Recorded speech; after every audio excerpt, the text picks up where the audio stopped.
G'day, mate. Hi. I'm Thor, son of Odin, king of Asgard. Yeah, I know who you are, Thor. What's up with your accent? I bloody don't know what you're talking about. I've always had this accent. Why are you wearing an eye patch? Oh, yeah, this. I forgot I was wearing it, sorry about that. Just got me new eye here from a sweet little rabbit. That's better. Why are you here? I'm here because I need a weapon. Yeah, I have some of those. Let me go get them. Yeah, it's nice, but not exactly what I'm looking for, mate. What do you think of that one? Dude, that's pretty groovy, but nah. How about that? Yeah, it's pretty cool too. Not exactly what I'm looking for. How about that one? What in the bloody world is this? I don't think this is gonna work. Hang on. This looks familiar. Wait a tick. What's that behind you? Oh, that? Yeah, you wouldn't be interested in that. It's just a replica anyway. Oh, okay. You have anything besides guns? Yeah, it's more like it. But not quite there yet. What's this? Oh. Well, that's an elegant weapon. You're right, it is an elegant weapon. Well, what exactly do you have in mind? Well, honestly, I'm kind of partial to me hammer. A hammer? Yeah, my sister broke it. You have anything like that? Yeah, I could probably do something like that. It's probably going to take a little bit of time, though. No worries, mate.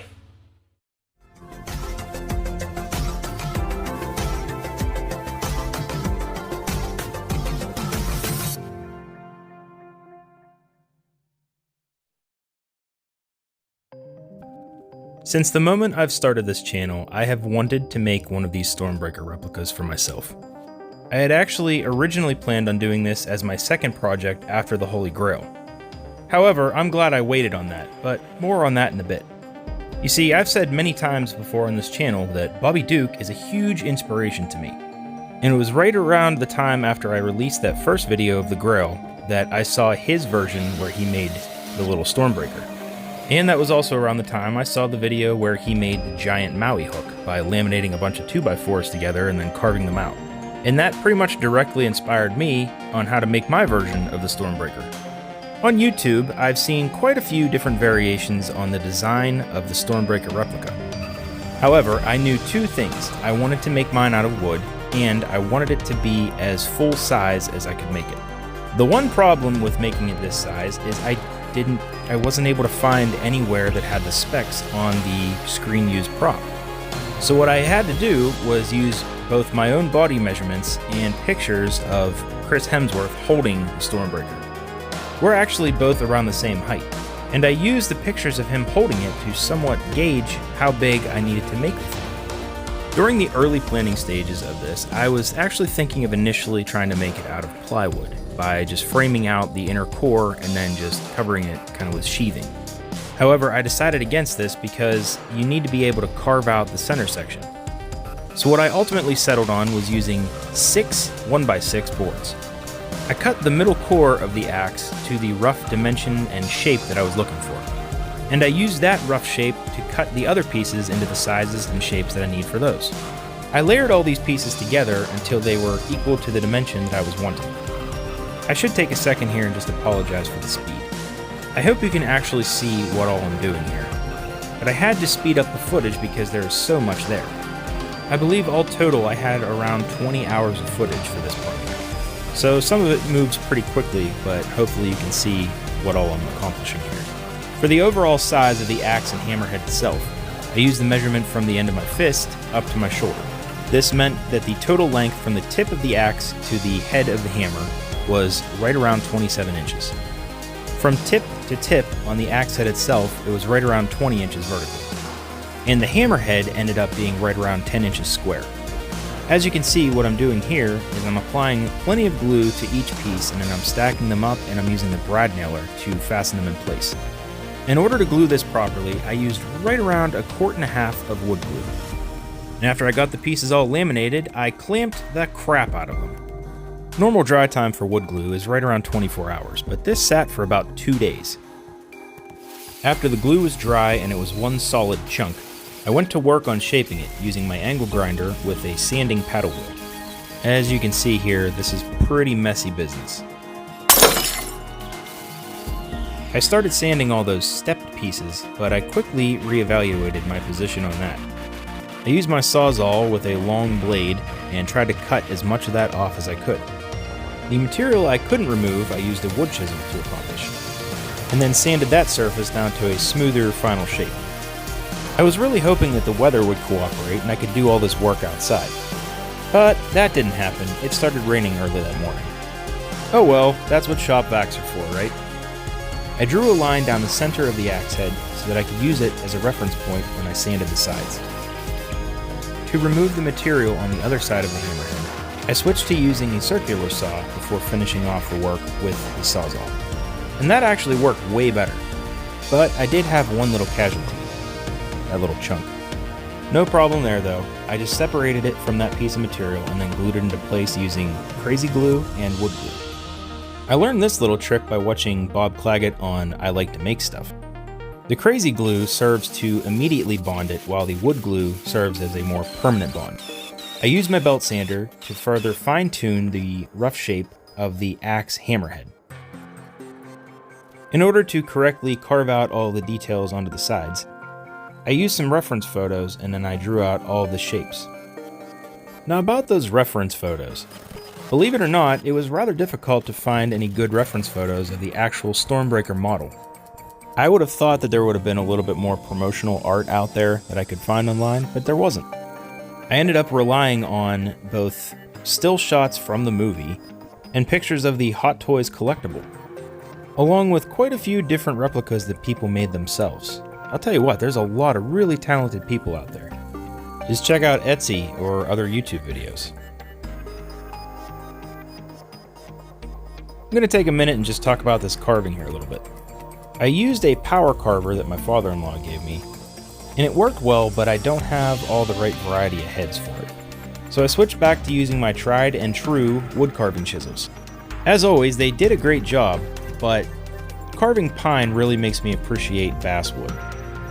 Pine is a soft wood, but there's so many knots all through these boards. And I know I could have avoided that by using basswood or a finer quality pine, or even poplar, but like many of my projects, I like to do things on a budget.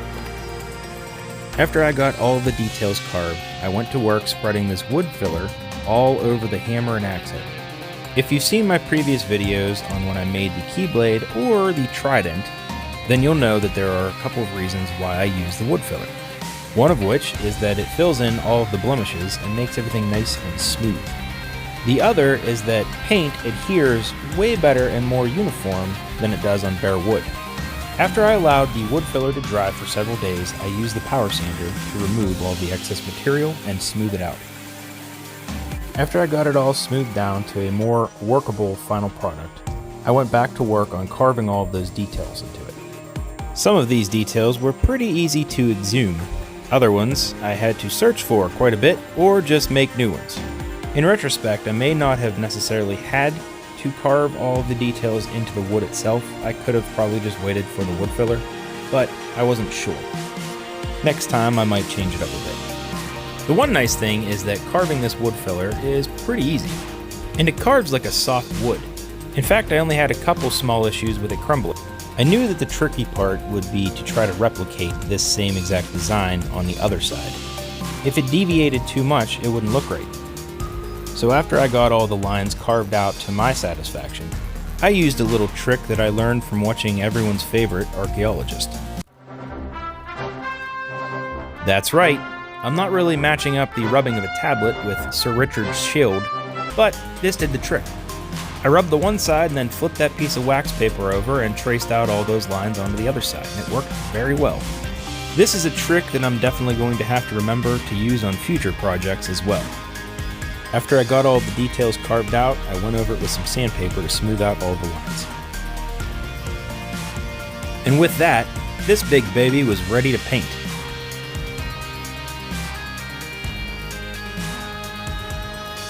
I initially applied 2 coats of this flat gray primer all over the axe and hammerhead. There was nothing too tricky here, it was just spraying the paint on like normal. The one thing that I've noticed though is that when you spray paint this wood filler, the paint actually bonds to it to such a degree that it hardens it as well, so that really helps me out. While that primer was drying, I went to work on cutting out and carving the handle. I used a scrap piece of 2x6 for this. The handle itself would end up being right around 43 inches, with around 40 inches actually exposed. To cut it out, I used my scroll saw, which I normally wouldn't do. However, my bandsaw is still out of commission. I then used the belt sander to round off all of the corners. For the axe and hammerhead, I actually went over it with a piece of super fine steel wool. That was a trick I learned whenever I made that Doc Tang video. The steel wool is so fine that it just takes out all of the rough little blemishes that are on the surface, and then it makes a nice smooth surface for the final paint. As you can see here, I'm using my wood chisels to carve in some details on the handle. The handle is supposed to look like Groot's severed arm, after he uses it to join the two pieces of Stormbreaker together. In order to get the coloration for this, I used some brown shoe polish with some powdered graphite. No big shock there, I use this stuff quite a bit. As I've said like probably 1,000 times already, I really like this shoe polish, to the point that I should probably contact Kiwi to see if I can get a sponsorship deal. This stuff just works really well, it looks great, and cleanup is super easy. After it's soaked in for a bit, I rubbed the entire handle with some sandpaper and some cloths, just to try to reveal some of that natural wood grain. For the entire head, I used this silver metallic spray paint. However, I did try a couple test spots before I went over the entire thing. And that's because I learned my lesson the hard way by doing that Doc Tang before. But to my surprise, this stuff worked great. Now, it wouldn't be a custom prop replica video without some weathering. And to do that, I made a nice little slurry of black shoe polish, powdered graphite, and silver pigment powder. I applied the mixture very liberally all over the entire head, and then lightly removed it all with some shop rags. I tried to attain a light brushed pattern on the entire head, and I did that by first removing most of that mixture, and then using one of those shop rags to lightly rub it in the same direction. Now this part is what I was most nervous about for the entire project, and that is drilling it out and attaching the handle into place. I used a 1 3/8 inch diameter Forstner bit to drill the hole. I drilled it to a depth of about 3 1/4 inches. I then used the belt sander and some chisels to round off that peg on the end of the handle. The idea here being that I would slip that peg down inside the head using some wood glue and then securing it into place with a screw. However, as I soon came to find out, the screw was not necessary. I deliberately left that peg slightly oversized, in the hopes that it would end up being a nice tight fit. And holy crap, was it. For the vines that wrap around the entire thing, I used these wired vines that my wife picked up at Michael's, soaked them in shoe polish, and then wrapped them all around it. And that was the last step. While this thing is very far from perfect, I am extremely happy with the outcome. It actually far exceeded my expectations, and that's honestly kind of rare for me. But this is a project that I've been looking forward to doing for a very long time. And I'm glad I waited to do it, because if I had tried this thing earlier in my YouTube career, I probably would have failed miserably. But as it stands, this is probably one of my favorite projects to date. Crikey, mate! This thing's bloody huge! It's ought to do the trick, though. I'm glad you're happy with it. Thanks, mate. Well, off to defeat Thanos. Good luck with that. Well, that about does it for this one. I hope you guys enjoyed this video, because I really had a blast making this. This thing is massive, and it's really heavy. Can't imagine if it was made of metal. Gosh. If you did enjoy this video, please be sure to like and subscribe below, and make sure you check out some of my other stuff. It's going to pop up next to my head here. As always, guys, thanks for watching. I'll see you next time. Now, I gotta go figure out a place to put this.